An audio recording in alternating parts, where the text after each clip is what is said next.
10명 중 2명, 억대 연봉. 대졸 평균 초봉 4,500만 원. 수많은 업종 중 취준생들에게 가장 솔깃한 곳이 있다. 뭐니뭐니 해도 가장 인기를 모으는 직종. 그 이름, 금융권. 지난해 금융권 경쟁률 300대 1을 넘었다던데 돈 냄새를 느끼며 인텔리저스한 예비 은행원이 될 준비는 되셨나요? 잡 정보센터에서 준비한 대기업 공채 특집 금융권 취업의 모든 것 지금 시작합니다.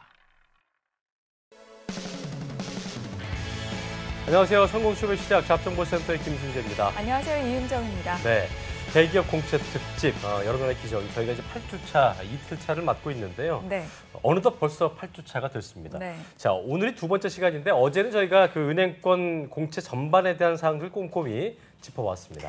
네, 오늘은요. 은행권 서류 심사의 핵심인 자기소개서 합격 전략을 알아볼 텐데요. 네네. 합격을 부르는 자소서 하면 이분을 빼놓을 수 없죠. 그럼요. 위포트의 조민혁 강사님 자리하셨습니다. 보고 싶었습니다. 안녕하세요. 나도 목이 메이네. 네, 보고 싶었어서. 아유, 그래요. 반갑습니다. 이런 조민정님. 어설픈 연기 보고 싶었어요. 예, 어떻게 지냈어요? 요새 무지 바빠요. 그렇습니까? 네. 그렇죠. 내일 내 책이 나와. 그렇습니까? 합격을 부르는 자소서. 자막 좀 깔아줘요. 제 책이 나와요. 정말 책 제목이 힘들었어요. 책 제목이 뭡니까? 책 얘기해도 돼요? 제목을? 예, 얘기해 주십시오. 합격을 부르는 자소서. 아, 그래서요. 진짜 네. 그렇구나. 책이 나오기 때문에 그래서 굉장히 이거구나. 바쁘게 간접적으로 지냈습니다. 홍보하시는군요. 예. 네. 이제 인세 많이 벌어들이시겠네요. 네. 예. 예상보다 많지 않아요. 그렇습니까? 네, 그냥 기름값 정도. 베스트셀러 가면은 조민혁 강사님 책을 얼굴이 내는 사람이 딱 이 사람아. 나올 텐데. 인쇄를 생각해. 아, 예. 취준생들의 어려움이 있지. 알겠습니다. 저는 여러분들을 예. 생각하면서 알겠습니다. 책을 집필했어요. 네, 취준생 여러분들 잘 생각해 주시고요. 어떻게 자, 믿을지 모르겠지만 그러니까요. 네. 자, 그리고 하반기 공채가 코앞으로 다가오면서 이분 역시 바쁜 나날들을 보내고 계실 것 같습니다. 그렇습니다. 커리어 칼리제 임송아 강사님 나오셨습니다. 어서 오십시오. 네, 안녕하세요. 임송아입니다. 네, 오늘 은행권 하반기 공채 합격을 위한 자소서 전략 살펴볼 텐데요. 네네. 먼저 올 하반기 채용 규모를 밝힌 은행 위주로 자소서 항목 좀 짚어주시죠. 네, 정말 이 하반기 공채에서 이제 가장 먼저 여러분들이 통과하셔야 되는 게 바로 서류 전형 자소서인데요. 특히나 금융권은 어제도 말씀드린 바와 같이 이 자소서가 굉장히 중요합니다. 그리고 또 항목도 이 대기업 공채와는 약간 다르다고 볼 수가 있는데요. 어떤 항목들이 있는지 실제로 화면을 통해서 만나보도록 하겠습니다. 지금 보여드리는 건 정말 은행권의 공룡이라고 말하는 국민은행의 자소서 항목인데요. 네, 보시면 조금 난해하실 수가 있습니다. 일단 공개를 해보도록 하겠습니다. 네, 자소서 항목인데요. 먼저 이 보시는 바와 같이 인문학 도서 속 인물을 소개하라고 이야기합니다. 국민은행은 반드시 자소서 내에서 혹은 PT 면접에서도 이 인문학 도서에 관련된 건 반드시 한 가지 출제한다는 점 기억해 두시고요. 그 다음은 타인에게 감동을 줬던 경험에 대해서 서술해 보라고 얘기하고 있습니다. 그 다음 항목을 보면요. 현장 중심적인 생각을 통해 성취했던 경험을 서술하라고 나와 있고요. 마지막으론 국민은행의 핵심 가치, 고객지향, 전문성, 혁신성 중 본인을 나타내는 가치를 기술하라고 글자 수 제한 없이 이렇게 자소서 항목을 두고 있습니다. 보시면은 약간 더 난해할 수가 있는 확실히 인성이라든지 본인의 경험을 중심으로 한 항목들인데요. 어떻게 하면 국민은행 자소서가 자소설이 아니라 여러분의 합격을 부르는 자소서가 될 수 있을지 스튜디오에서 방법 공개하도록 하겠습니다.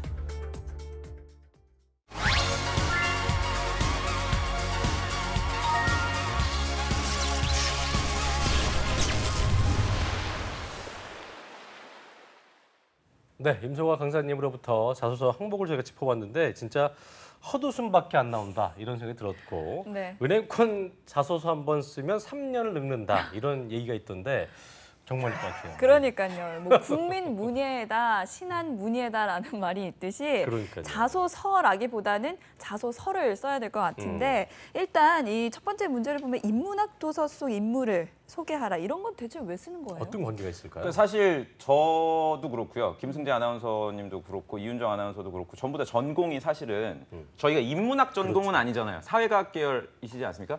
좀 얘기를 하면 들어요. 지금 네. 의자를 만지고 있어.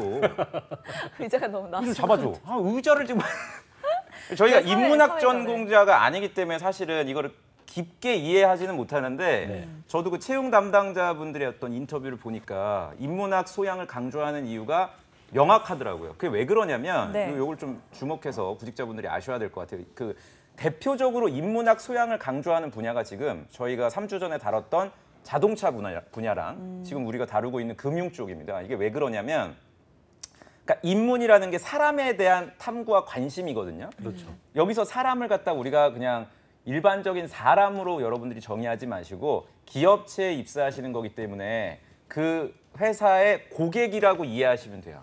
네, 고객. 다시 말해서 자동차 분야도 지금 사실은 고객들이 굉장히 까다롭거든요. 자동차를 이용하는 고객들이 단순히 교통수단을 원하는 게 아니라 뭔가 뭐 여러 가지 문화, 뭐 많은 걸 원하고 있죠. 이제 그렇다 보니까 고객에 대한 이해를 강조하는 게 현대자동차에서 제가 강조를 드렸듯이 이쪽 금융 분야 역시도 제가 오늘 그 방송하기 전에 그 스태프분들하고 아까 두 분께도 여쭤봤잖아요. 어떤 은행을 지금 주거래 은행으로 그렇죠. 사용하고 계시냐고. 예. 네. 아니나 다를까 보니까 많은 분들이 우리가 이제 뒤에 다루게 될 우리은행이라든지 신한은행보다도 국민은행을 좀 이용하시는 분들이 꽤 많더라고요. 그게 무슨 말이냐면 그만큼 고객이 원하는 아까 말씀하신 뭐 포인트라든지 마일리지라든지 이런 어떤 혜택들, 그 고객이 원하는 걸 정말 제대로 캐치하는 그런 은행들이 소위 이제 영업 활동을 잘하죠. 그래서 이런 소위 그 인문학적 소양은 여러분들이 그 지원하시는 은행의 고객들에 대해서 명확하게 이해를 하고 있느냐 이렇게 보시면 되고요. 그리고 지금 제가 질문하신 걸 좀 답변을 드리면 그 권장 도서가 있습니다. 국민은행에서 네, 권장하는 도서가 있어요. 그러니까 우리 국민은행의 KB 국민은행에 지원을 하기 위해서 지원자들은 다음과 같은 도서 목록을 좀 읽어야 읽고 왔으면 좋겠다는 거를 이제 이쪽 채용 담당자분 제가 성함 이제 뒤에 나오는데 그분이 이제 강조를 했는데 네. 책이 몇 권일 것 같아요, 이윤정 아나운서? 한 100권? 맞나요? 네, 맞아요. 맞아요? 네, 아 진짜 맞아요? 네. 어. 50권에서 한 100권 정도가 돼요. 생각 없이 얘기한 거예요. 예. 네. 저는 한 10건 이럴 줄 알았는데 정확하게 맞추다 보니까 100권. 그러니까 보통 100권. 이게 근데 이제 권장하죠. 구직자 입장에서 굉장히 스트레스지. 그럼요. 지금 이제 자소서를 써야 되는데 책을 언제 100권. 다 읽고. 그렇죠. 그 요약본 그러니까 요약본이라도 찾잖아요. 요약본이라도 좀 읽고 오는 게 독후감 쓴 거 없나 그렇죠. 이거 보면서. 좋을 거다라고 이제 채용 담당자는 어떻게 보면 현실적인 팁을 해주시더라고요. 그러니까 무슨 말이냐면 명확하게 국민은행에서 그냥 추상적으로 인문학적 소양 중요하다 이렇게 하시는 게 아니라 권장 도서가 있고요.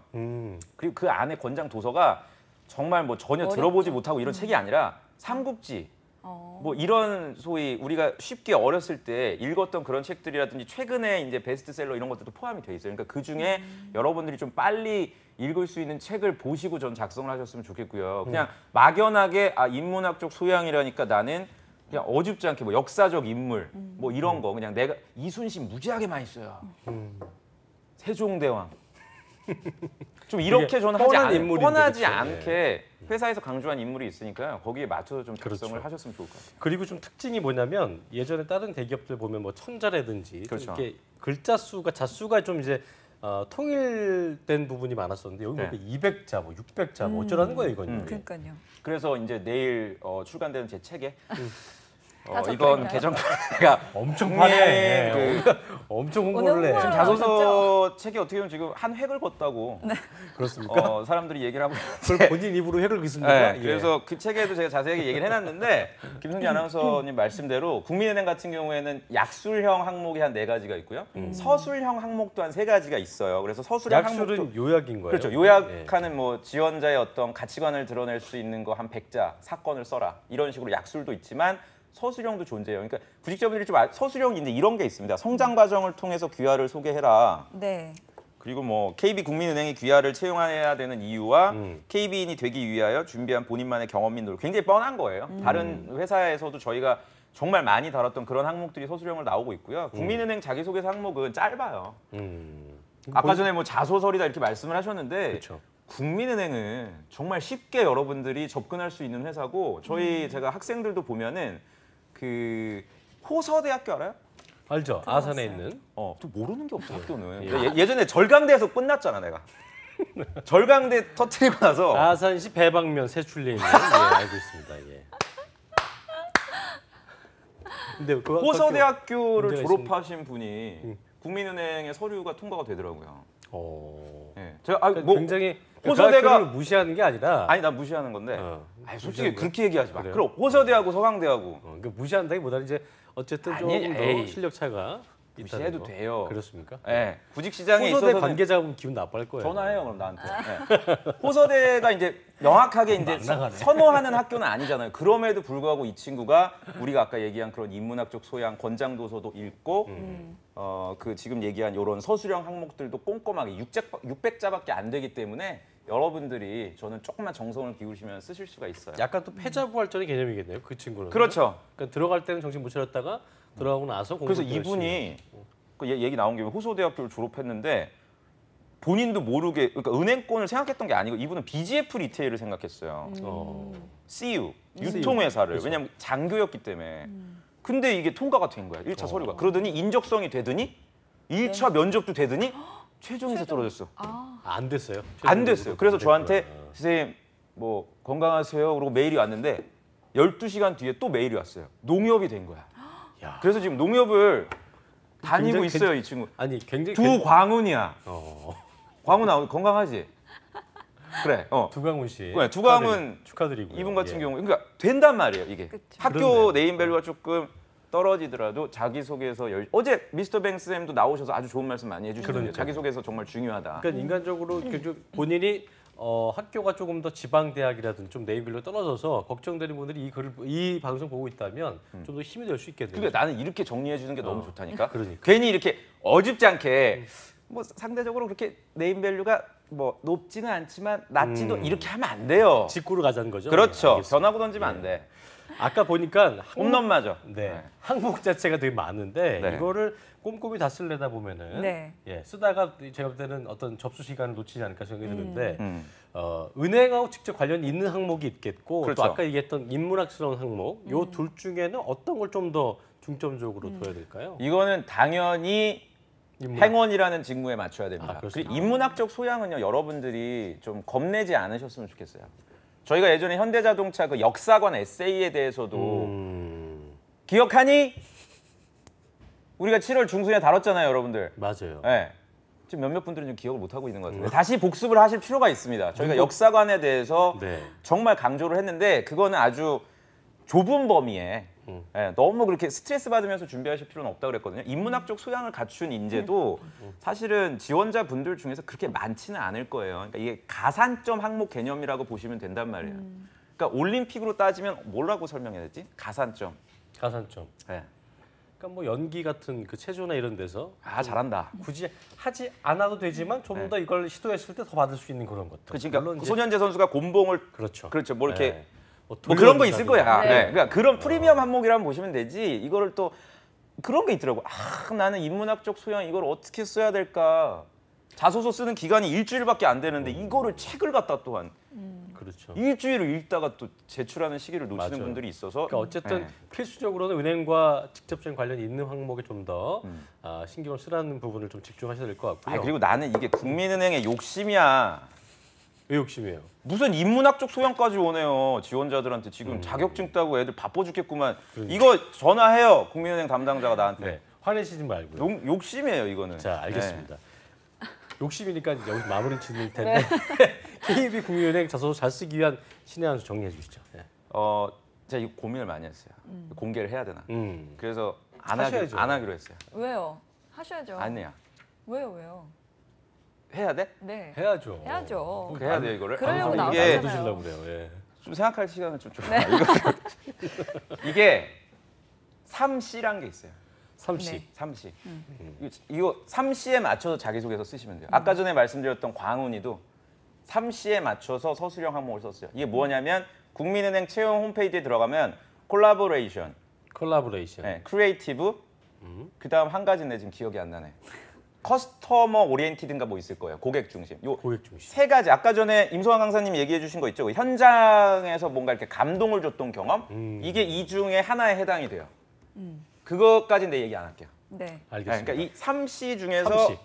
어떤 항목에 지금 작성하시는 항목이 해당이 되는지를 먼저 고민을 해주시고요. 그거에 맞는 경험들을 기술을 해주시면 어렵지 않게 여러분들 통과할 수 있다. 알겠습니다. 네, KB은행, 국민은행 지원하시는 분들은 이 3C를 꼭 기억을 해주시기 바랍니다. 예. 자, 이어서 다른 은행의 자소서 항목은 어떤 게 있을지 짚어보겠습니다. 송하쌤 나와주시죠.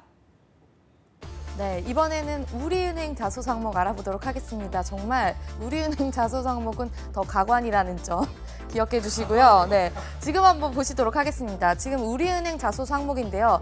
이겁니다. 바로 본인의 가치관을 아예 대놓고 에세이로 작성하라면서 이 제시어를 도전, 성공, 실패, 지혜, 배려, 행복 이렇게 주고 있습니다. 실제로 이거 방송사에서도 이렇게 장문 유형은 시험에서 없애고 있는데 우리은행 이렇게 자소서에서부터 이런 항목을 두고 있습니다.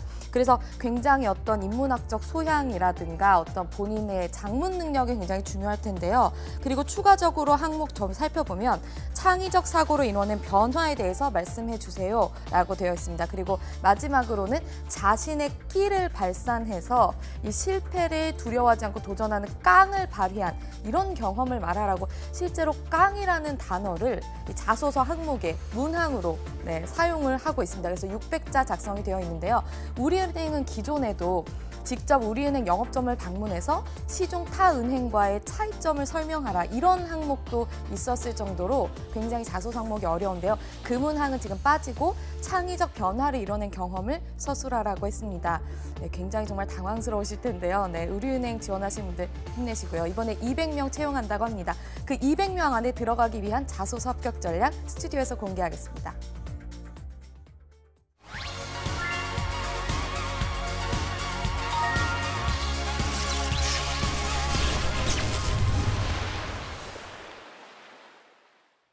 네, 우리은행 자소서 항목을 알아봤는데요. 신춘문예 못지않은 것 같습니다. 게다가 이게 우리은행은 KB국민은행보다 글자 수가 더 많아서 채우는 거 쉽지 않겠어요. 채우는 게 쉽지가 않고요. 또 공교롭게 오늘 아침에 또 우리은행 기사가 나왔더라고요. 뭐라고 나왔어요? 이따 2시에 진행하시겠네요. 네. 지금 뭐라고요? 합병 그 매각 이 설에 대해서 또 예. 기사가 또 세상 진지하게 또 하시더만요. 그렇습니까? 거기서 또 예. 이렇게 또 하면서 또 그 우리은행 같은 경우에 제가 이승권 과장님이라고 있어요. 채용을 이승권 씨. 담당하시는. 나왔습니다. 이승권 네. 씨. 예. 제 책에도 그 사례를 넣어놓긴 했는데 이분이 이제 말씀하시는 게 굉장히 엄격한 툴을 가지고 자기소개서 평가를 하시더라고요. 예를 들어서 지원자가 제출한 자기소개서를 그 특정 프로그램에 이제 입력을 시켜서 타 은행 이름이 나오면 일단은 다 필터링을 시켜버린대요. 예를 들어서 우리은행에 지원을 하는 지원 동기를 써야 되는데 시중에 있는 뭐 기업은행이라든지 앞서 다뤘던 국민은행의 어떤 이름들이 나오면 뒤에 항목들은 아예 읽어보질 않고 그냥 바로 탈락을 시킬 만큼 아주 꼼꼼하게 자기소개서를 평가한다고 말씀을 해주시고 계시기 때문에 여러분들이 좀 주의 깊게 작성을 해주셔야 될 것 같고요. 우리가 그 우리은행 같은 경우에는 예전엔 3,500자를 물어봤었어요. 3,500자. 예, 아까 1번 항목이 천자였잖아요.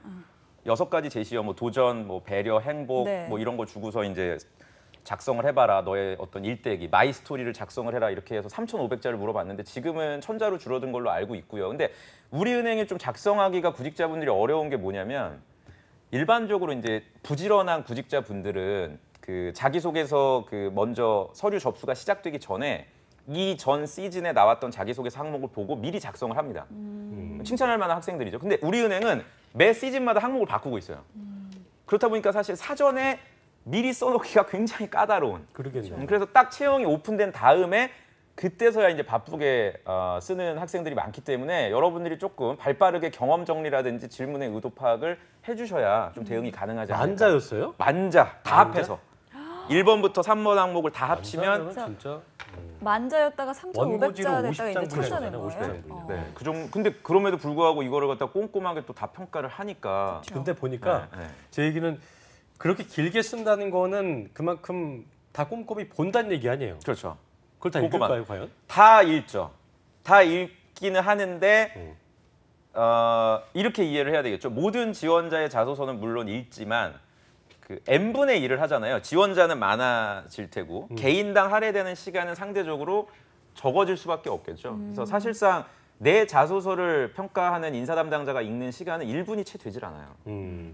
그러니까 만자 정도로 1분에 읽는다는 건 그건 사실 읽는다고 보기보다는 그러니까 제 그냥 얘기는 왜 그러냐면 느낌을 보는 느낌을 거예요. 왜 여쭤봤냐? 아, 네. 느낌 보기 위해서. 느낌 키워드 위주로.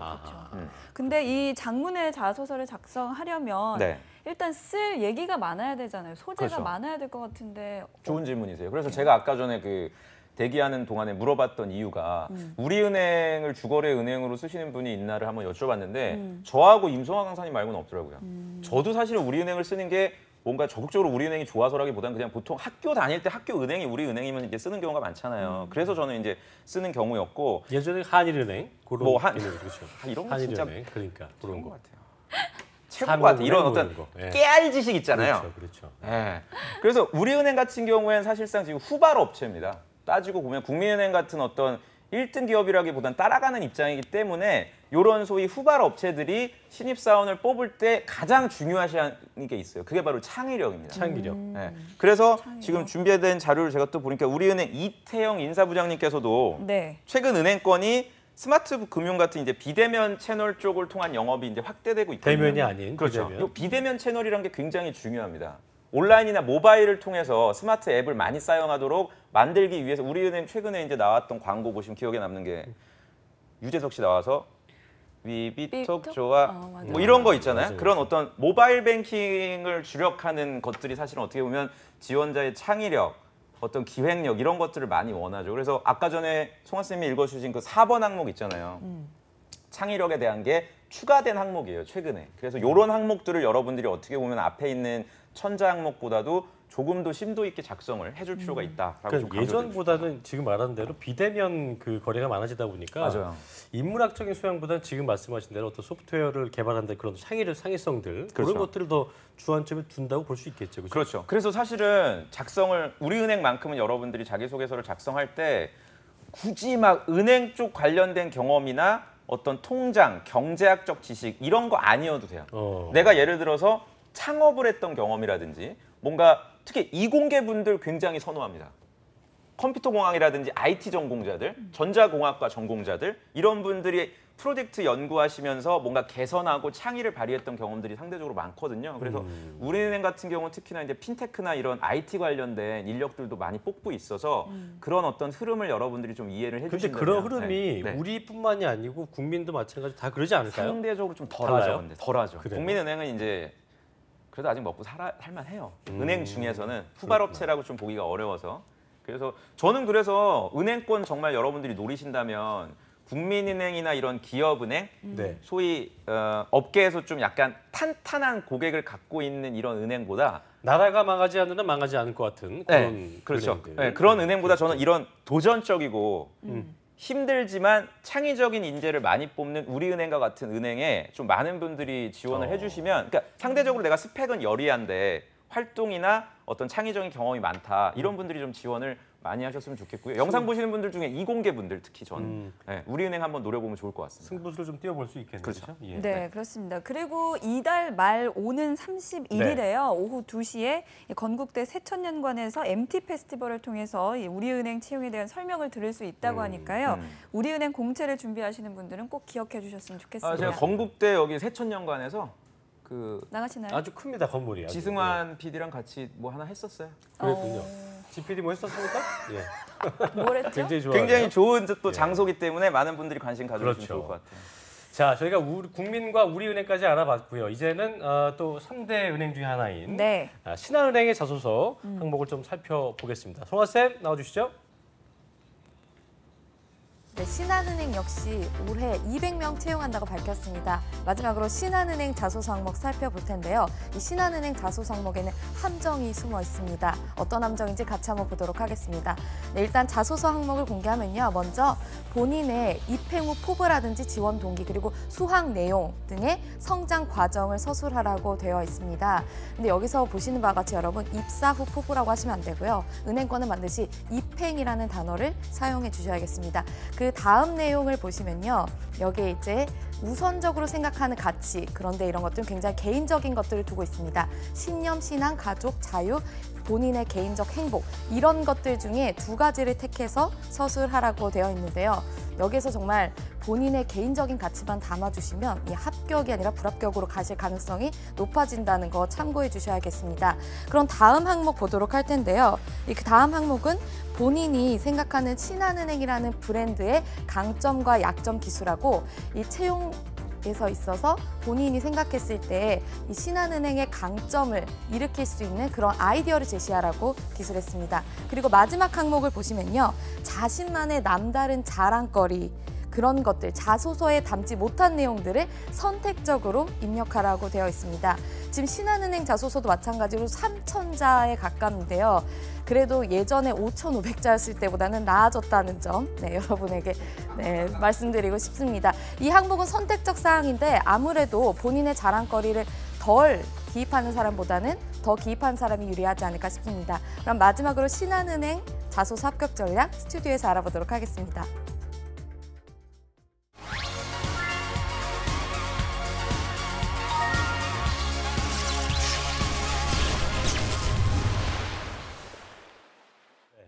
신한은행 저희가 자소서 항목 알아봤는데요. 예전에 저희 할머니의 그 말이 떠올랐어요. 그놈이 그놈 아니요. 5,500자나 3,000자나. 비슷한데요. 제가 볼 때는 그 취업 준비생들이 볼 때 너무나 좀 막막한 느낌 들 것 같은데 여기도 뭐 우리은행과 비슷하게 준비를 해야 될까요? 그 사실상 저는 신한은행 좀 그냥 속 시원하게 말씀을 드리고 싶은 게 해도 되려나? 괜찮겠어? 얼마나 속 시원한데. 이 선생님 뭐 얘기한다고? 아니 나 이거 지금 뭐 대본을 두려워요. 법원을 적어주셨는데 의미 없어. 네, 알겠어요. 네, 얘기해 주세요. 속 시원하게. 외모 봐요. 이거 봐요. 네, 신한은행은 아, 사실은 맞아. 국민은행 제가 그런 얘기 안 했잖아요. 국민은행, 우리은행은 뭐 외모 이거 뭐 제가 주거래은행이 신한은행인데 네. 아니 자 거기까지 내가 다쳐 더 이야기하면 알겠습니다. 근데 본인 아나운서야. 내 지켜줘야 아니, 돼. 그게 아니라 왜냐면 굉장히 그러니까 인상도 좋은 분들이 많아요. 확실히 그런 것 같아요. 지금 그 얘기 하시니까. 그러니까 예. 나는 인상이라고 얘기해 예뻐야 된다. 신한은행은 남자분들은 핸섬하고 아, 여자분들은 그러니까. 예. 네. 정말 그 진짜 외모적으로 그렇네. 예. 나도 이제 학생들 신한은행 입사한 친구들 한 대여섯 명 있는데 저도 오늘 이렇게 출근하면서 생각을 해봤어요. 우리은행 친구들 풀 외모 딱히 상관관계가 없어 애들이. 그래요. 예, 약간 농부의 외모인 친구도 있고 어떤 그러니까 구릿빛의 남성도 있는 자, 반면에 우리가 예. 국민 우리 신한 농협 이렇게 생각한다면 어떤 그런 외모적인 특징을 좀 짚어볼까요? 신한은행이 정말 많이 봐요 외모. 어떻습니까? 거의 미스코리아급. 저 실제로 그런 정도도 말들을 해요? 떨어질 걸? 자만하지 마라. 이 정도가요? 우리 일본 카메라 감독님 빵 터지셨잖아요. 네, 이 정도가 떨어진다고요? 저런 자신감은 제가 농협이야. 제가 키웠어요. 목까지 빨개졌네. 네. 신한은행은 진짜 많이 보더라고요. 정말. 네. 그 다음에 진짜 많이 국민은행 보네요. 정도 이제 외모를 많이 봐서 여기 이제 작가님이 이제 이렇게 적어주셨네요. 신한은행의 한세일 차장님이 이렇게 말씀을 하셨대요. 굳이 다 채울 필요 없다. 화목한 가정에서 뭐 자랐고 어떤 이런 상투적인 표현만 아니면 뭐 만자를 쓰라고 했지만 절반도 아닌 뭐 4,000자를 써도 합격한 사례가 있다고 한세일 차장님은 얘기를 했지만 나는 한세일 차장님에게 반대로 묻고 싶은 게 그분의 외모를 그럼 공개를 해달라. 절반을 채웠던 그분의 외모. 네. 제가 이게 왜냐면 왜냐면 농담 반 농담이 아니라니까 내가. 하지만 중요한 것 같아요. 예, 학생들 중요할 수 만나서 이게 첫인상이 중요하니까. 안타까울 때가 있다니까요. 그러니까 정말 실제로- 외모가 약간 떨어지는 그러니까 분들이 실제로 신한은행 지원하는 그 친구들한테 그러니까 뭐 대놓고 얘기하는 건 아니지만 그런 부분들을 팁으로 얘기해 주기도 해요. 나 지금 얘기하고 있잖아. 그래서 네. 그러니까 아니, 제 개인 주변에 학생 컨설턴트 중에 때도. 건국대학교 통계학과인가 수학과를 전공한 친구인데 네. 전 딱 보는 순간 이분이 무슨 어디 모델이나 이런 거 한 줄 알았어요. 되게 이렇게 외모적으로도 핏이나 방송연예과. 근데 그런 이분이 느낌. CJ 모 계열사를 최종 합격을 했어요. 근데 CJ 모 계열사를 합격을 하고 제주도 가서 연수를 받다가 네. 신한은행 최종 면접도 합격을 한 거예요. 두 개가 다. 결국 그래서 신한은행. CJ를 퇴사하고 신한은행을 입사를 했지. 그래서 물어봤죠. 동기들 스펙이 어떠냐 이런 거 안 물어보고 동기들 어떠냐. 다들 뭐 뛰어나시다고 또 얘기를 하더라고요. 그러니까 이게 저는 그러니까 저희 방송이 이게 의미가 있는 거예요. 이게 왜냐하면 채용 설명회 가잖아요. 이런 얘기하면 어디 인권이나 이런 데서 제소 들어와. 그렇죠. 네, 채용 담당자 심할서 써야 되고. 근데 나는 뭐 심할서 쓸 일이 없으니까. 근데 다음 시간에 못 나오시는 거 아니에요? 나 오늘만 살아요. 나 오늘만 뭐 내가 이러려고 내가 회사 나왔지. 난 정확하게 전달을 해줘야 돼요. 왜냐면 그렇죠. 더 잘 아시겠지만 이윤정 아나운서께서는 더 잘 현장에서 제가 강의를 하다 보면요 학생들이 저한테 이렇게 얘기해요. 선생님 저는 AFPK랑 FP랑 뭐 3종 뭐 금융 자격증 따고 있으니까 금융권 합격할 것 같지 않나요라고 하는데 얼굴이 전혀 신한이 아니라 그냥 뭐 아니야 그냥 네. 너무 안타까워. 농협, 수협, 수협. 이런 농협도 느낌? 의외로 많이 봐요. 농협 중앙에 많이 봐요. 그래요. 그래서 저는 이 회사만큼은 조금 자기소개서도 물론 중요하지만 어떤 그런 외모적인 게 상당히 오케이. 중요하다. 거기까지 알았고 네, 그렇다면 그래도 나는 나를 더 가꿔서라도 음. 지금 이 상태를 좀 더 가꿔서라도 지원해보고 싶다는 분들한테 들을 수 있는 팁을 들을 좀 수 있는 들어보죠. 팁은 예. 신한 외에 다른 은행을 지원을 해라. 진담이- 스스로 난 진심이에요? 진담 제가 언제 진심이에요? 농담한 적 봤어요? 어. 왜냐면 우리는 자소서 강의를 하고 있지만 이분들이 정말 최종 합격하는 것까지 생각을 해줘야지. 그냥 자소서만 얘기하고 끝내면 안 되잖아요. 여기가 제가 왜 이렇게 말씀을 드리냐면요. 1차 서류 통과한 다음에 보통 이제 뭐 필기 시험이 있지 않습니까? 은행권이. 네. 여기 없어요. 바로 면접이란 말이에요. 바로 면접이에요. 바로 면접을 거의 합숙식으로 1박 2일을. 거기서 쓴물을 혼잣말. 들이키는 분들이 많이 있겠네요. 그만큼 면접이나 외모적인 거를 아무래도 조금 더 신경 쓰는 대표적인 은행 그렇다면 중에 그때 하나다. 건대 그분 그 뭐 스펙이나 어떤 그런 뭐 어떤 실력이 좋았습니까? 그분은 스펙도 조셉 볼 굉장히 때? 좋았고요. 뭐 여러 가지로 뛰어났던 그랬군요. 예. 분으로 기억을 합니다. 알겠습니다. 알겠습니다. 그럼 이 신한은행 자소서를 준비하는 학생들은 어떻게 준비하면 좋을지. 그렇죠. 그래도 이제 자기소개서 신한은행, 강조를 예. 제가 드려야 되니까 신한은행 작성을 하시는 분들은 이건 뭐 신한은행뿐만이 아니라 다른 은행도 마찬가지인데 특히 이제 신한은행을 지원하시는 분들은 신한은행을 지원한다라고 생각하시기보다는 이거 잘 들으셔야 돼요. 신한은행보다는 내가 신한은행의 특정 점포 또는 지역에 지원한다고 생각하시고 구체화시키세요. 아하. 예를 들어서 이런 거예요. 아까 1번 항목에 뭐 우리 행의 뭐 신한은행에 뭐 입사 후 포부를 써라 그러면 보통 학생들이 뭐 은행에 입사해서 최고의 무슨 뭐 전문가가 되겠다 금융에 이렇게 쓰실 게 아니라 두둥술한 거 말고. 예. 소호 분야의 소호족들을 내가 육취시키겠다. 이제 소호라는 게 신한은행에 관심 있는 분야 중에 하나예요. 스몰 그렇죠. 오피스, 홈 오피스라고 해서 저처럼 이렇게 자영업 하시는 창업죠. 네. 예. 이런 식으로 명확하게 타겟팅을 하고서 자기소개서를 너무 구체적으로 얘기했다. 내가. 괜찮아. 좋네요. 이런 게 좋네. 너무 다 했어. 나 내일 전반적으로- 책에 있는 걸 다 했네. 전반적으로 좀 위험했는데 이건 어. 좋네요. 그래서 이런 구체적인 키워드들을 여러분들이 1번 항목에 왜냐하면 신한은행이 유독 1번 항목에 지원 동기를 두 갈씩으로 물어보는 회사 중에 하나라 구체화시켜서 타겟팅 시키면 대표적인 게 이화여대 가면 신한은행 그 저기가 있어요. 지점이 그런 걸 쓰면 안 된다는 얘기야. 나는. 그렇군요. 우리 학교 내에 뭐 그 은행 지점에 갔더니 그 행원의 미소가 따뜻했다. 근데 또 이쁘면 붙겠다. 그렇죠. 근데 어쨌든 간에 그 얘기는 이제 구체적으로 그만하고 일단은 써야 된다. 네. 이미지가 좋으신 분은 좀 더 유리할 수 있다는 거 기억을 하시고 구체화 시켜야 된다는 것도 그렇죠. 기억을 하셔야 될 것 같습니다. 자 끝으로 신한은행 신의 한수 또 어떤 말 할 것 같지만 네. 신의 한수 신한은행뿐만 아니라 여러분들이 은행권을 쓰실 때는 요거를 좀 기억을 해주시면 좋을 것 같아요. 그러니까 경제신문을 꼭 읽으시고 예. 동시에 거시지표에 대해서 관심을 많이 가지시기 바랍니다. 예를 좀 들어봐줘요. 예를 들어서 이제 거시지표 같은 경우에 지금 삼성전자 주식이 계속 올라가고 주가가 있죠. 올라가는 그렇죠. 이유가 그 S 노트 7 지금 뭐 20만 대 이상이 팔렸다고 하잖아요. 네, 근데 네. 의외로 이런 소위 제조업체 지표에 대해서는 은행권 지원하시는 분들이 관심이 없더라고요. 그냥 나는 자격증이라든지 뭐 환율, 금리만 관심이 있지. 이런 제조업체 회사들이 지금 어떤 환경으로 일을 하고 있고 뭐 예를 들어서 중국이 지금 어떤 또 영향을 주고 있고 사드 배치 때문에 중국 관광객들이 안 오면은 여러 가지 또 지표들 수준들이 가계 부채도 늘어나고 이런 게 영향이 있거든요. 그렇죠. 그러니까 이런 그러니까 2시 연합뉴스를 여러분들이 좀 보시면 많은 좀 도움이 되지 않을까. 현 경제 생각이 상황을 그렇죠. 좀 잘 파악해라. 맞아요. 그것도 좋고. 아마 더 자세한 얘기는 내일 기억하셔야 미스터 될것 뱅쌤이 구체적으로 해주시지 않을까 생각이 듭니다. 네. 지금까지 은행권 하반기 공채 합격을 부르는 자소서 그 은행감 저기 은행이 아니고 어디죠? 서점 가면 네네. 있대요. 합격을 부른 자소서 조민혁 저 꼭 읽어보시고 요새 예스 자, 24를 지금까지 또 많이 또 그렇습니다. 사니까. 예 알겠습니다. 알겠습니다. 전략을 지금까지 알아봤습니다. 지금까지 도움 말씀 주신 위포트의 조민혁 강사님 고맙습니다. 감사합니다. 고맙습니다. 네, 그리고 커리어 칼리지의 임송아 강사님도 고맙습니다. 고맙습니다. 네, 감사합니다. 네, 잡정부센터 1부는 여기까지고요. 잠시 후 2부에서는요. 전국 각지의 생생한 채용 정보를 알아보는 시간이죠. 일자리 방방곡곡이 준비되어 있고요. 네, 그리고 재미있는 영화도 보고 다양한 네. 직업의 세계도 만나보는 영화 직업을 만나다 저희 시간이 시간 좋아요. 준비되어 있습니다. 저도 그렇습니다. 좋습니다. 기대됩니다. 자, 2부도 놓치지 마시길 바랍니다. 네, 채널 고정!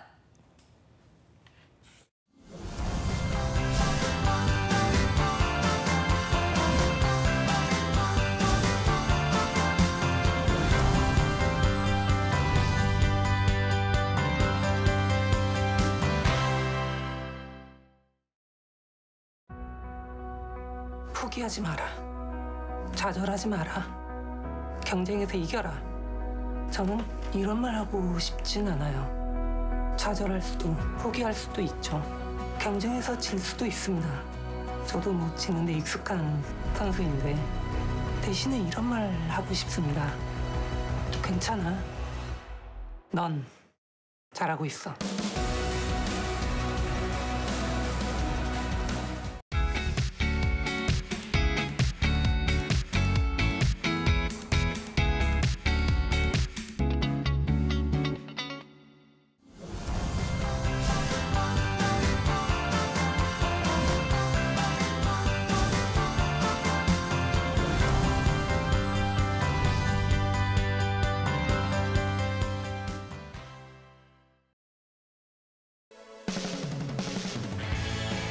네, 잡정구센터 2부의 문을 활짝 열어봤습니다. 2부에서는요, 화제를 몰고 있는 최신 영화와 함께 영화 속에 나온 다양한 직업의 세계를 알아보는 시간이죠. 영화, 직업을 만나다가 준비되어 있고요. 네, 그리고 전국 각지의 채용 소식을 발빠르게 만나보는 시간 일자리 방방곡곡이 준비되어 있습니다. 네. 바로 만나보시죠.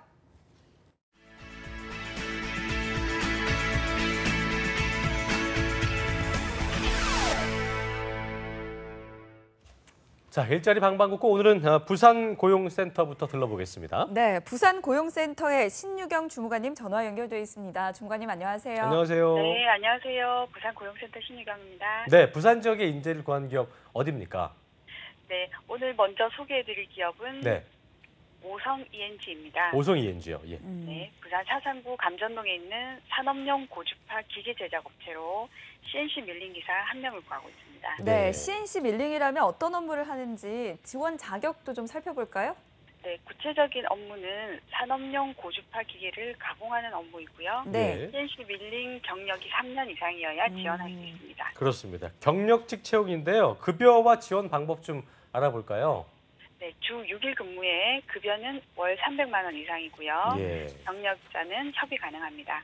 참고로 말씀드리면 이 구인권은 채용 시 바로 마감되기 때문에 서둘러 지원하시기 바랍니다. 좋네요. 네, 급여도 많이 줍니다. 그렇죠? 그러니까요. 예. 채용 시 마감된다는 점도 꼭 확인을 하시고요. 그렇습니다. 다음 소식도 알려주시죠. 네, 다음 소개해드릴 기업은 경남 지역의 구인사업장 주식회사 네. 트라이얼 코리아입니다. 네네. 경남 진주시 지수면에 위치한 생활용품 소매업체로 예, 예. 물류센터 내에 상품 검수할 직원 2명을 구하고 있습니다. 네, 상품 검수라면 특별한 지원 자격은 없어 보이겠지만 좀 꼼꼼해야겠네요. 그렇죠? 네, 맞습니다. 네네. 특별한 지원 자격은 없고요. 상품 출고 전에 이상 여부 확인과 수량 확인 업무를 하게 됩니다. 그렇군요. 네, 그렇다면 급여와 접수 마감일도 알려주시죠. 네, 급여는 월 170만 원이고요. 주 5일 근무합니다. 접수 마감일은 8월 30일까지로 지원을 희망하시는 분은 워크넷 참고하셔서 지원하시기 바랍니다. 네, 지원자분들 확인하시기 바라고요. 지금까지 부산고용센터의 신유경 주무관이었습니다. 고맙습니다. 고맙습니다. 네, 감사합니다. 네. 네, 이번에는 제주 지역을 연결해 보겠습니다. 제주 고용센터 유경양 주무관님 안녕하세요. 안녕하세요. 네, 안녕하세요. 제주고용센터 유경양입니다. 네, 오늘 제주 지역에는 어떤 채용 소식이 있습니까? 네, 오늘 먼저 소개해드릴 기업은 주 탐나커피입니다. 커피요. 좋네요. 예. 네, 상품 종합 도매업체로 네. 제주시 비원길 14 연동에 위치하고 있으며 예. 총무 사무원 1명을 채용합니다. 네, 커피를 탐나다 이런 그러니까요. 뜻인가요? 탐나잖아요. 탐나 탐나도. 탐나 그거 커피. 같아요. 네, 예, 좋습니다. 지원 자격과 또 급여는 어떻게 됩니까? 네, 학력은 초대절 이상이고 경력은 관계없습니다. 급여는 연봉 2,040만 원 이상이며 면접 후 협의가 가능하고 주 5일 근무입니다. 네, 경력은 무관인 점 참고하시기 바라고요. 접수는 언제까지 해야 됩니까? 네, 접수 마감일은 8월 31일까지이므로 자세한 사항은 워크넷 채용 정보를 확인하시기 바랍니다. 네, 다음 채용 소식도 알려주시죠. 네, 다음 소개해드릴 기업은 농업회사 법인주 제주내추럴푸드입니다. 예, 예. 가공 및 저장 처리 업체로 서귀포시 대정읍 무릉도원로에 위치하고 있으며 수산물 가공원 1명을 채용합니다. 네, 수산물 가공이면 대충 머릿속으로는 그려지는데 그래도 구체적으로 어떤 업무를 하는 건지 알려주시죠. 네, 수산물을 직접 원료 또는 재료로 하여 네네. 생산된 산물을 포장, 보관, 수성하는 그런 업무입니다. 그렇군요. 자, 지원 자격 좀 알아볼까요? 네, 학력과 경력은 관계없으며 네. 차량 소지자 및 인근 거주자, 식품 관리 등 유경험자를 의뢰한다고 합니다. 네, 예. 급여와 복리 후생도 잘 되어 있습니까? 네, 급여는 연봉 2,400만 원 이상이며 주 5일 근무입니다.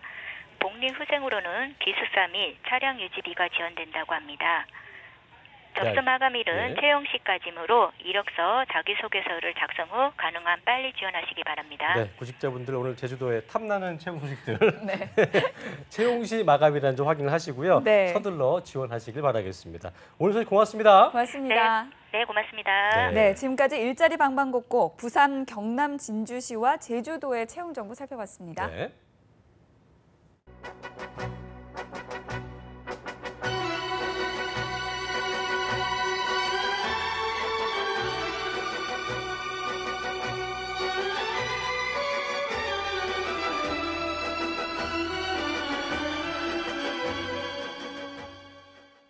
이 노래만 들으면 참 예전에 그 토요명화 순간 빨리 안 잔다고 엄마가 뭐라고 했던 혼났던, 네. 그 시간이 떠오릅니다. 자, 이번 시간은요. 최신 영화도 감상을 하고요. 직업의 세계도 알 수 있는 영화 직업을 만나다 시간입니다. 네, 이 시간 함께 하실 시내 21의 이주현 기자님 나오셨습니다. 어서 오십시오. 안녕하세요. 반갑습니다. 네. 그리고 자, 우리의 저기 유독 꿈나무죠. 이남규 아나운서 자리했습니다. 어서 오십시오. 네, 안녕하십니까. 어서 오십시오. 네. 네, 어제부로 이 리우 하계올림픽 모든 일정이 종료됐습니다. 기자님 이번 올림픽 어떻게 보셨나요? 네, 저도 열심히 챙겨봤는데요. 개인적으로는 그 잠이 많으시지 않아요? 네, 새벽잠이 없어서 아, 그렇구나. 예. 네, 유도 종목이랑 탁구 종목에 한국 선수들 많이 응원했었고요. 예. 그리고 또 육상 우사인 볼트에서 그러니까요. 3관왕 3연패 너무 멋있었습니다. 그러니까요. 네. 참 그 뛰는 거 보고 있으면은 막 흥분되지 않아요? 네. 그 잠시간인데도 정말 네. 대단한 것 같습니다. 네. 자, 그리고 우리의 유독 꿈나무 이남규 아나운서는 뭐 이번에 우리 유도가 좀 참패를 하기 때문에 네. 좀 마음이 안 좋았겠어요, 그죠? 마음은 안 좋았는데 그래도 저는 항상 제 뉴스 시간이 새벽 시간이다 보니까 아하. 원하든 원하지 않던 항상 이 소식들이 들려오거든요. 보고 나오는군요. 보고 나오고 또 뉴스하는 도중에 나와서 속보로 뉴스하고. 막 나오고 또 직접 하니까 전달해 네. 주시고. 그러니까요. 그래서 되게 다양한 소식을 들을 수 있어서 좋았던 것 같아요. 저를 위해서 은근히 또 자기 뉴스 뉴스 PR도 PR, 하시고 그러니까요. 시청 많으신 아주 많이 것 들었습니다. 같습니다. 방송 많이 들었습니다. 저희. 자, 그렇다면 본격적으로 시작을 해보겠습니다. 오늘 네. 소개해 주실 영화는 어떤 겁니까? 네, 지금 계속 리우 올림픽 얘기를 하고 있지만 예. 올림픽 열기도 뜨거웠지만 올여름 좀 유난히 좀 많이 더웠었잖아요. 이런 덥죠, 지금도. 예, 더웠었던 네. 게 아니고 지금도 덥습니다. 네, 예. 이런 더위를 좀 이렇게 싹 날려줄 수 있을 시원한 영화 한 편을 이렇게 소개해드리려고 하는데요. 좋네요. 예. 혹시 그 전에 좀 이남규 아나운서 이번 하계 올림픽 끝나고 다음 올림픽이 어디서 어떻게 열리는지 알고 계신가요? 너무 무시하시는 거 아니에요? 2018년에 또 우리나라 평창에서 동계올림픽이 네. 열리죠. 오, 네, 그렇습니다. 2020년 도쿄 얘기할 줄 알았는데. 예. 하계올림픽 네. 알고 그 있습니다. 동계올림픽이 열리는데 이 동계올림픽 종목 중 하나입니다. 그 여자 아이스하키 선수들의 이야기를 그린 국가대표 2 오늘 영화 소개해드리려고 정말 보고 합니다. 싶은데. 네, 예. 저는 국가대표 첫 번째 이 스키점프 선수들을 얘기하는 이 영화도 잘 재밌게 봤는데요. 국가대표 2 이런 거 저는 눈물 쏙쏙 뺄 것 그리고 같습니다. 국가대표 1은 진짜 눈물과 웃음과 눈물. 감동과 네. 그렇죠? 되게 잘 만든 네. 영화인데 2도 좀 네. 어떨까? 기대가 이러지 않을까 싶은 생각이 들긴 하는데 오다수 씨가 또 나오는 것 같아요, 그죠? 네. 네, 그러니까요. 그렇습니다. 그 일단은 그 스포츠가 각본 없는 드라마라고 하잖아요. 네. 근데 이번 스포츠 영화 역시 그러니까 스포츠 영화들이 계속 만들어지는 이유가 이런 스포츠의 감동을 그대로 좀 재현하기 위해서 그렇죠. 계속해서 만들어지고 있는 것 같아요. 예. 그 이렇게 국가대표 2를 그렇게 해서 이번에 그 골라보셨군요. 소개를 해드리려고 예, 하는데요. 예. 네. 일단 어떤 내용인지 저희가 좀 짚어봐야 될 네. 것 같은데 이게 보니까 네. 이번 올림픽이 뭐 월드컵도 그렇고요. 세계 각국과 경험을 벌이는 선수들의 모습만 보면 가슴이 좀 터질 것 같고 너무 설레기도 하는데 네. 오늘 그 국가대표 2에 나올 직업을 제가 알아볼 텐데 그게 아이스하키 선수 아니겠습니까? 네, 그쵸? 그건 네, 물론 영화에는 아이스하키 선수들이 나오는데 아닌가요? 오늘 제가 예. 소개해드릴 직업은 그건 아닙니다. 예. 그럼 어떤 겁니까? 보통 그 이남규 아나운서 같은 경우에는 네. 스포츠 방송을 볼 때 어떤 기준으로 이 채널을 선택하시나요? 예를 들어 뭐 지상파 3사 이거 방송을 한다고 하면은 보내주는 화면은 똑같잖아요. 그런데 거기에 더 재미를 더해주는 캐스터나 스포츠 캐스터나 해설위원에 따라서 결정을 많이 하는 것 같아요. 네, 그렇죠. 맞습니다. 우리가 스포츠 중계 방송을 볼 때는 그냥 경기 화면만을 보는 게 아니기 때문에 아무래도 이 게임의 진행 상황을 설명해주고 관전 포인트를 짚어주는 캐스터와 해설위원이 중요할 수밖에 없습니다. 네. 이번 리우올림픽에서도 이제 저는 이게 자고 일어나면은 그 포털에 각 방송사별로 이렇게 클립 화면이 나와요. 네. 저는 주로 이제 MBC를 김성주 선배를 좋아하기 때문에 많이 봤는데 네. 정말 뭐 그 찌른 순간에 막 그 보셨죠? 그 KBS 그 해설위원 이렇게 계셨는데 이게 말이 정말 뭐- 최병철 그렇죠. 맞죠? 두 분 전 영상이 국가대표. 굉장히 좀 그 자막과 함께 네, 너무 됐었는데 재밌었는데. 이번 영화에서는 그러니까 원에서는 조진웅 씨하고 김성주 씨였는데 네. 이번에는 어떤 배우가 또 이걸 맡습니까? 네, 김성주 아나운서 대신에 이번에 배성재 아나운서가 조진웅 배우와 호흡을 맞추고 그렇군요. 있습니다.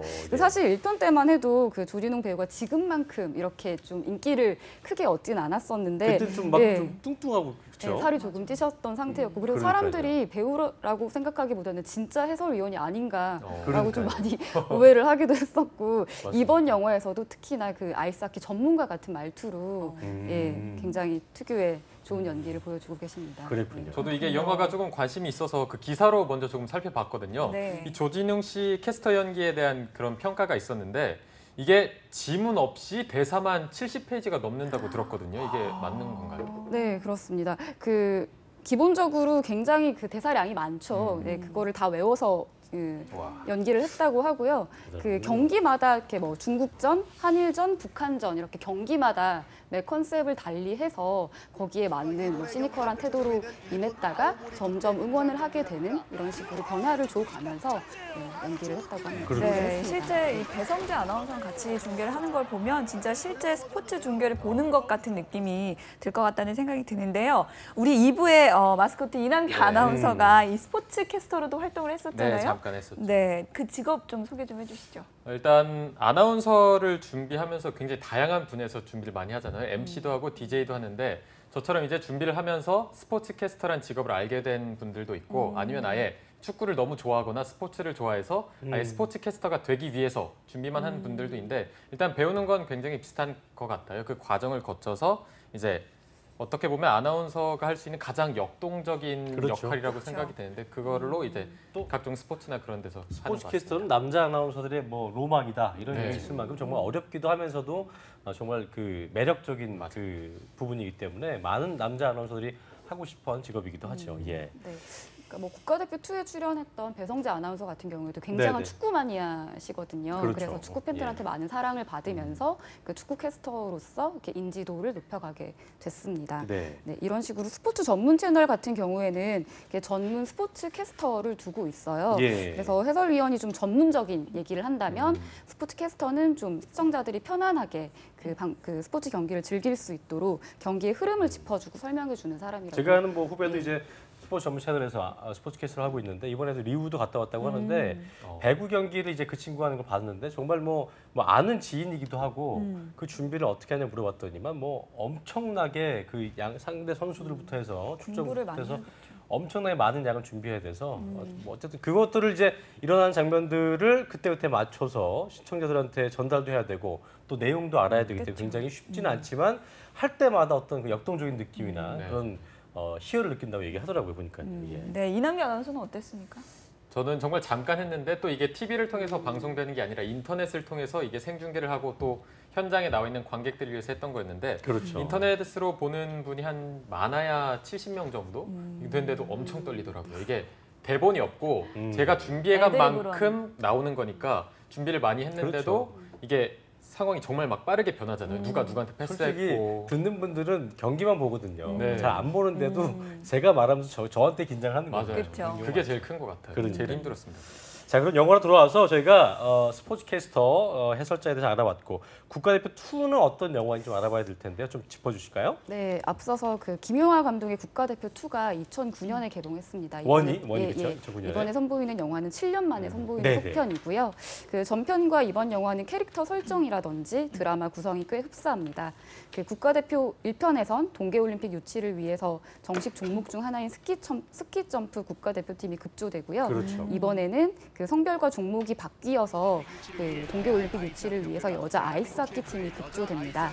그 북한의 아이스하키 국가대표였던 리지원을 중심으로 국가대표팀이 꾸려지는데요. 전편에서 송동일 씨가 그 코치로 등장해서 굉장히 좀 씬스틸러로 활약을 했었잖아요. 이번에는 오달수 배우가 국가대표 감독으로 출연을 해서 영화의 우승을 책임지고 있습니다. 오달수 씨는 뭐 어디에나 다 출연을 하시는 것 같은데 안 나온 데가 없는 것 저번에도 같아요. 네, 영화 터널에서도 또 구조대원으로 나왔었잖아요. 네, 그렇죠. 근데 터널에서는 약간 웃음기를 빼고 좀 정의로운 구조대장으로 출연을 했다면 그렇죠. 이번 국가대표 2에서는 그 전직 국가대표 선수였지만 약간 감독으로서는 자질이 의심되는 이런 감독으로 등장을 해서 약간 특유의 그런 코미디 연기를 유감 없이 발휘하고 계십니다. 그렇군요. 배성재 아나운서 뭐 워낙 그 중계 달인이기도 하고 조진웅 씨도 뭐 명배우고 오달수 씨. 그러니까 아직 영화 주인공들은 소개하지도 않았는데 캐스팅이 대단하다는 생각이 드는데요. 아이스하키 선수 역할 맡은 또 여자 배우들이어서 남자 배우들이라면 스포츠에 좀 익숙하겠지만 여자들은 좀 이게 어설플 수 있잖아요. 네, 이제 그러지 진짜 않았나 주인공들이 나오는데요. 그러니까요. 수혜 씨를 중심으로 해서 오연서, 김슬기, 김예원 같은 여배우들이 출연을 하고요. 예, 예. 이 영화 자체가 워낙 캐릭터의 개성이 뚜렷한 영화라서 이 배우들의 연기를 보는 재미가 되게 쏠쏠합니다. 그렇군요. 제가 또 기사를 봤더니 김혜원 씨 같은 경우는 만취한 연기, 그리고 오연서 씨는 짜증내는 연기가 굉장히 일품이었다고 하는데 어쨌든 이 줄거리는 터널처럼 조금 예상은 많이 가거든요. 이 실제로 줄거리는 어떤 내용인가요? 네, 그 구색 맞추기로 국가대표 여자 아이스하키 팀이 결성됩니다. 전직 국가대표 선수였지만 감독으로서의 능력과 자질이 의심되는 대웅이 감독직을 맡게 되고요. 국가대표 선수 모집 공고를 냅니다. 북한의 아이스하키 국가대표 선수였지만 지금은 식당에서 일하면서 핀란드 이민을 계획하고 있는 지원에게 팀 합류를 제안하고요. 그게 수혜 씨인가 봐요. 예, 지원이. 수혜씨입니다. 여기에 과도한 승부욕으로 올림픽에 출전했다가 팀키를 하고 마는 쇼트트랙 선수 최경, 그리고 시간 외 수당이 목적인 아이스하키 협회 경리 미란, 그리고 결혼 정보회사에서 무직이라서 등급이 낮자 등급을 올리기 위해서 직업을 얻으려고 팀에 합류하게 되는 전직 피겨 요정 가연, 그리고 열정을 불사를 무언가가 필요한 아줌마 영자, 그리고 여중생 아이스하키 선수 소현, 이렇게 손발을 맞추게 되고요. 국가나 협회에서는 지원이 전무한 상황에서 이들은 좀 내부적으로 스스로 결속을 하기 시작하고 그렇군요. 아오모리 동계올림픽에 출전하게 됩니다. 예. 네, 방금 나온 영상에서 보았듯이 이 배우들이 다 장비를 다 입고 하는 거죠? 예, 당연합니다. 근데 기본적으로 그 액션 영화를 찍을 때도 사실은 액션 대역 배우가 있거든요. 근데 이번에도 그 배우들이 경기 장면 같은 경우에는 그 뭐 클로즈업 샷 같은 경우에는 직접 배우들이 연기를 했지만 그런 아이스하키 대역 플레이를 해주는 선수들도 있었다고 합니다. 또 뭐 수혜 씨도 그렇고 또 강예원 씨도 그렇고 김예원 씨도 그렇고 굉장히 그 열연을 펼치는 배우로 유명하기 때문에 영화도 실화를 바탕으로 또 제작되었다고 그래요. 그렇기 때문에 배우들도 더 열심히 촬영에 임했다고 볼 수 있을 것 같습니다. 다시 영화 속 직업을 좀 들어가 봐야 될 텐데, 그죠? 네, 또 조진웅 씨가 극 중에 스포츠 캐스터로 등장했다고 하셨잖아요. 사실 네. 스포츠 캐스터가 얼굴이 등장하지 않고 이렇게 목소리만 나오는데 대부분 아이스하키 선수를 연기한 배우들만 화면에 보여줬을 것 같아요. 어땠습니까? 그러니까 주로 그 중계하는 장면이 나오고 목소리 연기가 주로 나오는데 그 조진웅 씨 같은 경우에는 특별 출연으로 나오셨어요. 그 감독, 그 국가대표 2를 만든 감독이 김종현 감독인데 네. 혹시 슈퍼스타 감사용이라는 야구 영화 알죠. 만들었던 감독이고 예. 마이 이봉주 뉴 씨 파트너 같은. 라는 영화를 만들었는데 이 김종현 감독과 조진웅 배우는 마이 뉴 파트너에서 서로 한번 작업을 하신 적이 있으세요. 근데 그때 인연을 조진웅 배우가 되게 감사히 여겨가지고 그 감독님의 섭외에 선뜻 출연을 응했다고 합니다. 의리 출연한 거고. 그렇죠? 네네. 사실 분량은 길지만 이게 주목받기 힘든 역할이잖아요. 시간과 노력을 많이 들고. 예, 그런데도. 조진웅 씨가 하루 만에 대본 숙지 다 해왔다면서요, 그렇죠? 예, 대단한 네, 것 네. 같습니다. 예. 조진웅 씨와 함께 이 스포츠 캐스터로 배성재 아나운서, SBS의 배성재 아나운서가 출연해서 열연을 펼치는데 스포츠 전문 채널의 경우에는 이제 아나운서를 채용해서 스포츠 캐스터를 맡기는 게 아니라 스포츠 캐스터만 전문으로 모집을 한다고 하는데 채용 기준이나 시험이 좀 다른다고 하죠, 그렇죠? 이 부분은 제가 조금 말씀드릴 수 있을 것 같은데 이렇게 스포츠 채널에서 전문 스포츠 캐스터를 채용하는 경우도 있지만 보통 요즘 좀 추세가 아나운서가 약간 많은 능력을 요구를 하고 있기 때문에 그렇죠. 남자 아나운서 같은 경우는 스포츠 능력이 조금 필수로 쳐지는, 이게 안 되면은 조금 많이 불리한 입장이고 여자 아나운서가 스포츠를 할 수 있으면은 굉장히 강력한 무기가 되는 그런 그렇죠. 추세인 것 같아요. 예. 그러니까요. 경기 중계를 보다 보면 막 정말 이제 남성들은 울림통 있잖아요. 네. 그걸 막 골 이러던데. 골. 골. 해봐. 네. 큽니다. 이거 해봐요. 자. 큽니다. 하지 마세요. 죄송합니다. 죄송합니다. 네, 예. 이남규 아나운서 어떻게 연습을 많이 했을 것 같아요? 저는 일단 스포츠 쪽에 그렇게 관심은 없었는데 네. 그래도 연습을 할 때는 재방송 하는 거 보면서 네. 뭐 예를 들어서 뭐 야구를 할 때는 뭐 잡아 당긴 타구 왼쪽 그대로 넘어갑니다. 당장 넘어갑니다. 약간 이런 식으로 그걸 계속해서 반복하게 하는 걸 하더라고요. 하이라이트 하는 게 좀 도움이 많이 되더라고요. 와, 저기 역시 이 기자님 저기 목소리가 조지룡 씨 하는 거 봤죠? 예. 둘이 비교하면 어때요? 예, 저는 그 스포츠 캐스터 하셨다는 걸 오늘 처음 알았는데 이제 지금 들으니까 정말 잘하시네요. 아유, 고맙습니다. 달리 그러니까요. 보입니다. 네. 자, 그럼 끝으로 이주연 기자께서 이 영화 국가대표 2를 보시고 네. 느낀 점이 있을 것 같아요. 좀 설명 좀 해주시죠. 사실 아이스하키라는 종목이 좀 많이 낯설잖아요. 비인기 종목이기도 하고. 근데 영화에서 그 아이스하키 장면을 보면 굉장히 터프하고 멋진 게임이라는 생각이 들어요. 이것처럼 올림픽 때 반짝 응원하는 게 아니라 올림픽 기간이 아니더라도 이런 선수들 좀 꾸준히 응원을 가졌으면 좋겠고요. 네. 그리고 더불어서 좀 다양한 스포츠 영화들이 만들어졌으면 하는 바람이 있습니다. 네. 항상 보면은 이제 올림픽이 끝났을 때만 비인기 종목에서 메달을 따면 그 선수들이 인기를 얻다가 그 종목들이 한 1년, 2년 지나면 또 이렇게 묻혀져요. 팬들의 관심에서 묻혀지게 네. 되는데요. 아무쪼록 이런 영화를 통해서라도 인기, 비인기 종목을 막론하고 다양한 종목들이 국민들의 관심을 받고 활발한 경기가 좀 이루어졌으면 하는 바람을 가져보겠습니다. 네, 자 지금까지 시내 21의 이주현 기자님 그리고 이남규 아나운서와 함께했습니다. 고맙습니다. 고맙습니다. 감사합니다. 네. 네, 잡정부센터 마칠 시간인데요. 내일도 대기업 공채 특집 여름날의 기적은 계속됩니다. 네, 내일은 취준생들이 가장 어렵다고 생각하는 예. 부분이죠. 바로 논술 시험인데요. 이 논술 합격 전략에 대해서 내일 짚어보니까요. 내일 방송도 본방사수 부탁드립니다. 네, 저는 내일 오전에도 웃는 얼굴로 다시 찾아뵙겠습니다. 시청자 여러분 고맙습니다. 고맙습니다.